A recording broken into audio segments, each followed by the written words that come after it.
pelajaran rumah tangga kita di pasal yang ke-16 judulnya prinsip-prinsip kesehatan. Baik, jadi kalau kita mempelajari akan pelajaran di gereja kita, kesehatan ini adalah salah satu hal yang cukup penting ya di dalam pelajaran ataupun doktrin kita.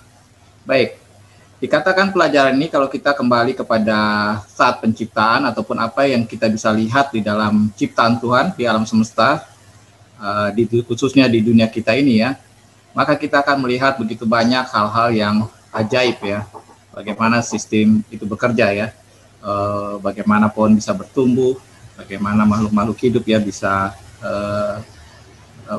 berjalan, bernafas dan lain sebagainya. Dan dikatakan salah satu yang paling ajaib juga adalah tubuh kita ya, tubuh kita manusia. Dikatakan tubuh kita manusia adalah suatu ciptaan yang ajaib. Bagaimana terdapat berbagai sistem di dalam tubuh kita ya. Kalau kita belajar biologi ada berbagai sistem ya, pernafasan dan lain sebagainya. Dan dikatakan Allah berjanji ya, Allah menjanjikan ya bahwa Dia juga akan menjaga agar tubuh-tubuh alat-alat sistem-sistem yang ada di dalam tubuh kita manusia ini dapat tetap sehat ya. Tapi dikatakan di sini jika kita mau mentaati akan undang-undangnya ataupun peraturan-peraturan yang Dia telah tetapkan ya. Kemudian dikatakan di sini bagi kita para orang tua pelajaran yang pertama bagi anak-anak kita pada saat mereka sudah mulai dapat berpikir adalah bahwa mereka harus mengetahui bagaimana menjaga akan tubuh mereka ya, menjaga akan tubuh mereka. Kemudian juga kita tahu bagaimana ada suatu kaitan yang erat antara kesehatan tubuh ya, kesehatan secara fisik dengan kesehatan ataupun pikiran dari manusia ya. Itulah yang harus kita ajarkan kepada anak-anak kita ya. Bagaimana kita harus mengajar mereka untuk menjagakan kesehatan fisik mereka, karena itu juga sangat mempengaruhi akan kesehatan pikiran dan mental mereka. Dikatakan kebahagiaan dan juga kesejahteraan, kedamaian dari anak-anak kita ini pada masa tua mereka juga bergantung akan kesehatan jasmani dan akhlak ataupun rohani mereka ya. Kemudian dikatakan bagaimana kita bisa mengajarkan akan pengetahuan mengenai masalah kesehatan ini. Tentu saja setiap orang tua harus juga memperoleh pengetahuan yang sama ya. Jadi bagi setiap orang tua kita juga harus coba cari tahu bagaimana pelajaran-pelajaran, pengetahuan-pengetahuan mengenai masalah kesehatan ini, apa yang kita bisa dapatkan dari apa yang telah gereja kita berikan ataupun dari pengetahuan-pengetahuan kesehatan yang sudah banyak terjadi ya. Dengan cara itu kita dapat mengajarkan anak-anak kita ini bagaimana mereka harus menjaga akan tubuh mereka, menjaga akan kesehatan mereka. Dikatakan banyak kesalahan-kesalahan yang terjadi sehingga anak-anak ini tidak menjaga akan tubuh mereka ya, karena kesalahan orang tua tidak memberikan pengetahuan yang cukup ya pada saat mereka kecil.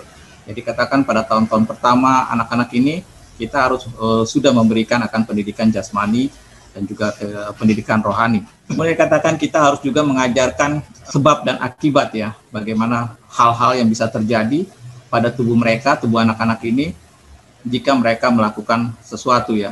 Jadi kalau kita harus ajarkan bagaimana kalau mereka tidak memperlakukan tubuh mereka dengan benar ya, ataupun mereka melakukan kebiasaan-kebiasaan yang salah, itu bisa menyebabkan akan kesehatan mereka, tubuh mereka menjadi terganggu ya, ataupun menjadi rusak. Itu harus kita ajarkan sehingga mereka tahu ya apa risiko yang mereka akan hadapi jika mereka melanggar akan hal-hal yang telah diberikan oleh firman Tuhan ya.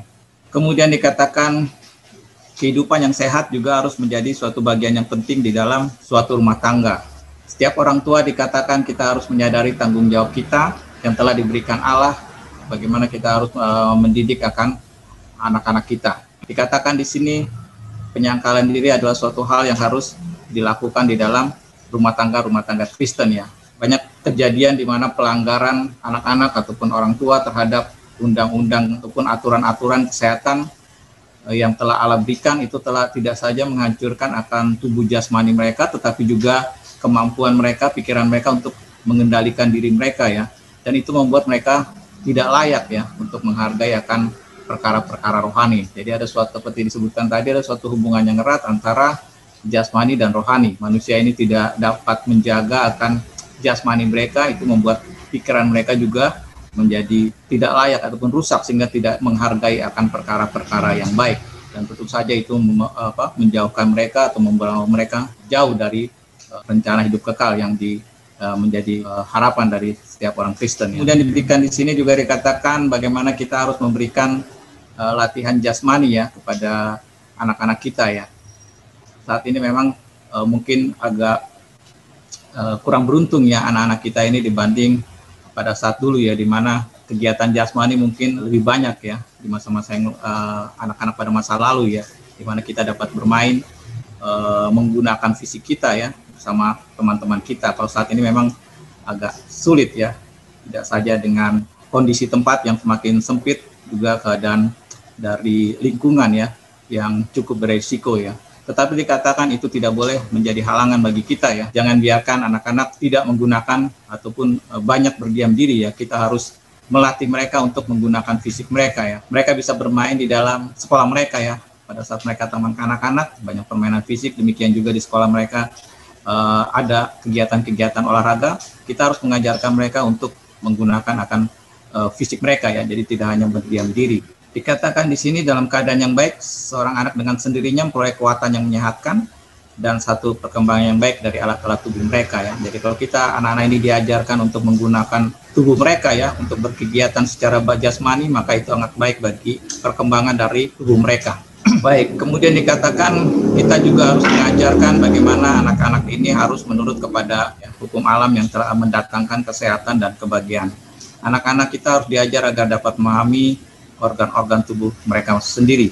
Kita harus mengajarkan mereka bahwa hidup tidak hanya cukup ya dengan masalah-masalah yang bersifat pikiran ya, tetapi juga masalah fisik adalah hal yang penting ya. Masalah kesehatan adalah hal yang penting. Dikatakan hidup tidak dapat bermanfaat jikalau tubuh kita dilumpuhkan oleh penyakit ya. Kita tahu itu ya. Banyak pada saat kita sakit, kita akan banyak orang yang baru sadar ya bahwa kesehatan adalah hal yang utama di dalam kehidupan manusia. Jadi kita harus ajarkan anak-anak kita dari kecil ya bahwa kesehatan adalah hal yang utama ya. Bagaimana semuanya tidak akan berguna ya jika kesehatan kita ataupun kita mengalami penyakit ya.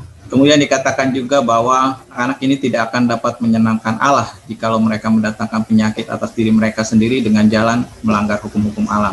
Jadi kita harus mengajar mereka bahwa dengan mereka melanggar akan hukum-hukum yang Allah telah berikan maupun hukum alam yang mereka telah kita ajarkan, maka dikatakan itu adalah mereka tidak menyenangkan akan hati Allah. Baik, jadi itu adalah pelajaran kita bagaimana di dalam keluarga kita harus menerapkan prinsip-prinsip kesehatan ya.